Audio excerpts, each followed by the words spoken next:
The nightmare prison. James didn't remember falling asleep. One moment, he was scrolling through his phone in bed, and the next, he was standing in the middle of an empty street, drenched in cold moonlight. The world around him felt off.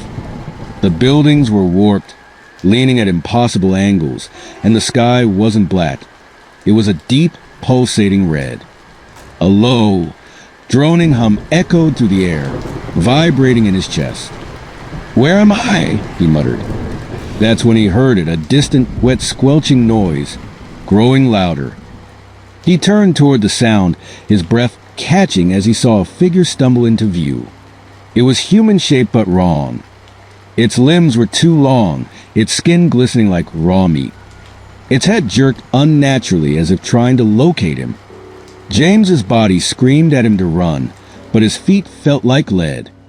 The creature's head snapped toward him, and its mouth stretched into an impossibly wide grin, teeth jagged and glinting in the red glow. It charged. James bolted, his legs finally obeying him. He tore through the twisted streets, the creature's footsteps slapping against the ground behind him. He could hear it panting, a guttural, animalistic sound. "Wake up!" James screamed, realizing this had to be a dream.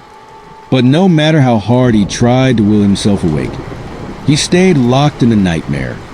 He rounded a corner and stumbled into a dead end. The wall stretched high above him, slick with some kind of black, oozing liquid. The creature was close now. He could feel its heat, hear its ragged breath. "Please wake up!" he yelled, slamming his fist against the wall. The creature reached him, its long fingers curling around his shoulders.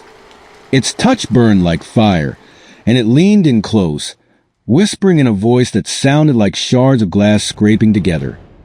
"You can't escape." James screamed as its mouth opened wider, impossibly wide, swallowing his vision whole. He jolted awake. Panting, he looked around. He was back in his bed, his room dark and quiet. A dream, just a dream. Relief washed over him as he swung his legs over the edge of the bed. That's when he noticed his reflection in the mirror across the room. It wasn't moving. James froze, his reflection staring back at him with unblinking eyes. Slowly, it began to grin, the same impossibly wide grin as the creature. "No!" James whispered, shaking his head. The reflection stepped out of the mirror. James tried to run, but his body wouldn't move. The reflection lunged at him, and everything went black again. He woke up, or so he thought. This time, he was in a field under a blood-red sky, the low hum louder than ever. Behind him, the same creature stood, its grin stretching wider and wider. And then James realized the truth. He wasn't waking up. He was trapped, falling from one nightmare into another endlessly. Somewhere in the darkness, a voice echoed, cruel and mocking. "You'll never wake up again." The last thing James felt was the creature's hand on his shoulder as it whispered, "This is where you belong."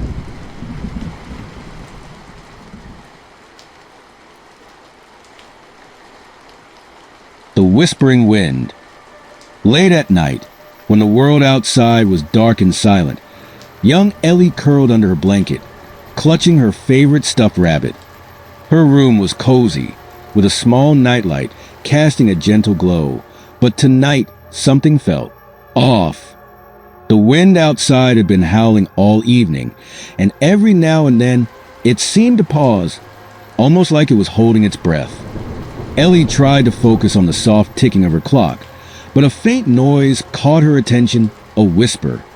It was so quiet, she almost thought she imagined it. "Ellie." Her heart stopped. She froze, gripping the rabbit tighter. She glanced around her room.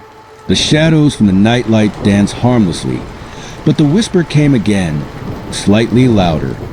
"Ellie, come play." She squeezed her eyes shut. "It's just the wind," she whispered to herself. But deep down, she knew wind didn't say her name. Summoning courage, she peeked over the edge of her blanket. That's when she saw it, the closet door. It was open just a crack. She was sure it had been closed when she went to bed. "Mom," she called softly, hoping her mother would come reassure her. But the house was still. Suddenly, the whisper grew into a soft giggle, high and chilling, like the laugh of a child. It came from the closet. Her breath hitched as she stared at the door. Slowly, it creaked open wider, the hinges groaning. The shadows inside seemed to stretch and twist, forming shapes that made her stomach churn.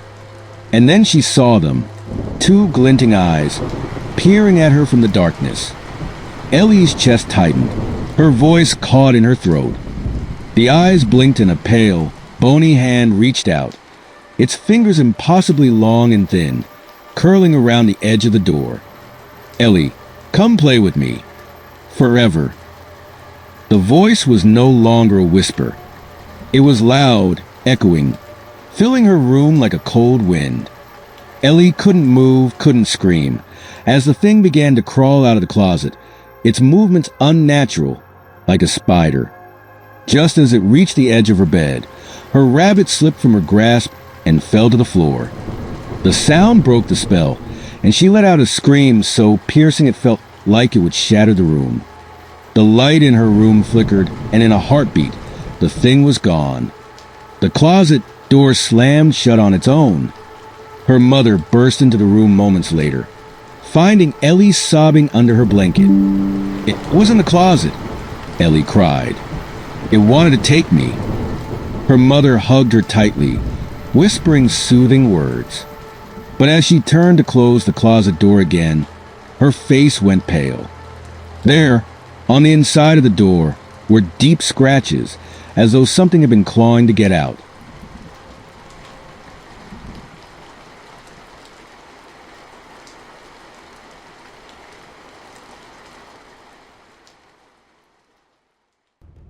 Buried in silence, Henry jolted awake in total darkness.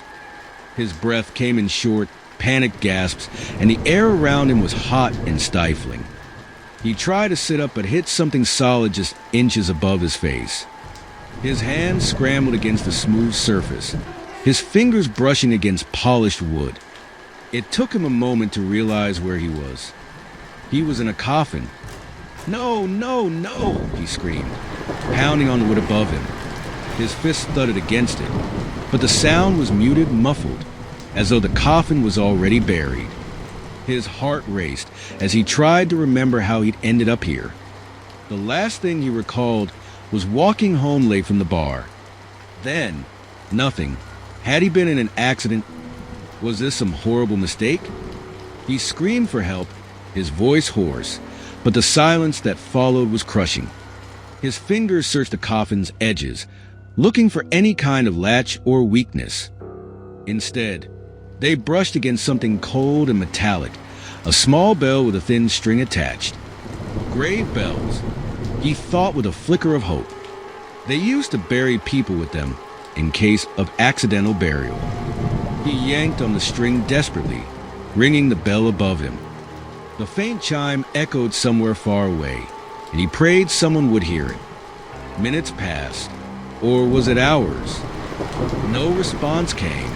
The air felt thinner now, and panic clawed at his chest. Then, faintly he heard it, a soft scraping sound, like soil shifting above him. Relief flooded through him. Someone was digging him out. "Help! I'm here!" he shouted, pounding on the lid again. The scraping grew louder, closer, but something about it made his skin crawl. It didn't sound like a shovel. It sounded like claws. The air grew colder, and an overwhelming sense of dread filled the coffin. He stopped shouting, his heart pounding as he listened. The scraping was right above him now. And then the lid began to creak. Slowly, it lifted, letting in a sliver of pale light. Henry's eyes widened as he saw a hand, not human, but long and skeletal, with jagged nails caked in dirt. It pulled the lid open further, revealing a face shrouded in shadow, eyes glowing faintly red. Henry gasped, frozen in terror. The figure leaned closer, and its cold breath washed over him. "You shouldn't have rung the bell," it rasped, its voice a low, guttural growl. Before Henry could scream, the thing reached for him, its icy hand closing around his throat. The light vanished as the lid slammed shut, trapping him again in the suffocating dark. Above the coffin, the bell gave one final chime before falling silent forever.